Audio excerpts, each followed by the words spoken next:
Vinessa Shaw, perhaps not a name you've heard before, but one we believe you'll become very familiar with in the years to come.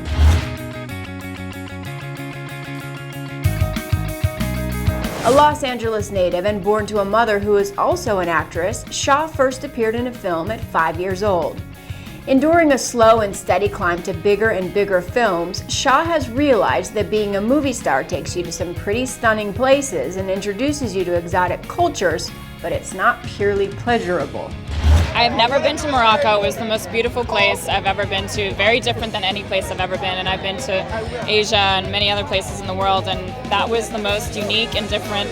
The sights and the smells and like just the people, they're very kind. They bring you into their home and give you feasts, you know, it's very different than what I'm used to, and the landscape was beautiful, and the only hard thing was the heat that we had to deal with, but we actually had to put sweat on us because the heat ended up drying everything off. So we were hot and yet stuck with all this sticky glycerin for sweat, you know. The last several years, Vinessa has enjoyed a steady stream of film roles. In each one, her part gets more significant.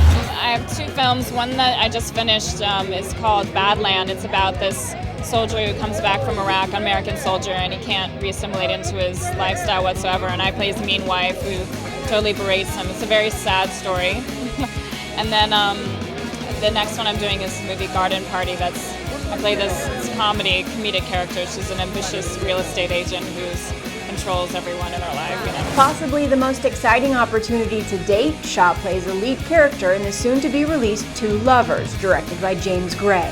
It's about, this young man who's distraught over the fact that he had to separate from his fiancée, and you start out the movie seeing that, and then he meets this lovely Jewish girl who's very warm and open, and then he finds someone who's more similar to himself, sort of in a similar heartbreak world, and so he is attracted to her too, and so he has to decide between 2 women, the one he should be with or the one that's more like him at the moment.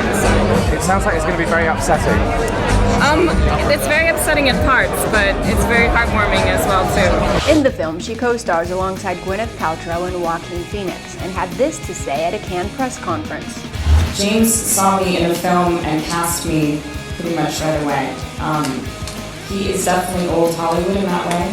There was no long, drawn-out process. He knew what he wanted, and I loved the script right away, and I was able to be part of this wonderful picture. That harkens back to an old Hollywood film. And, working with Joaquin, working with James, seeing Gwyneth in this role, everyone is perfect. I think everyone is great. Even in this movie, the story is brought to life, and it's simple and done well. And, I think everyone's going to love this film. And I think for me, I feel ultimate pride in being a part of, such wonderful actors and, a wonderful director who really knows what he wants. And that gives me ultimate confidence and ultimate pride. The film was nominated for the Golden Palm, the highest honor at the Cannes Film Festival. More for Shaw to feel proud of in the midst of admittedly feeling very nervous. I was nervous. I didn't understand how much it would be. People try to describe it, but it's much more than that. You get up on the carpet, your face is on this, giant jumbotron, and then, people are saying your name and telling you what you've done, like your credits. I've never had that kind of red carpet. It's very, it felt very like a procession in a way. At the rate Vinessa Shaw is going, this is the kind of attention she's sure to become more accustomed to.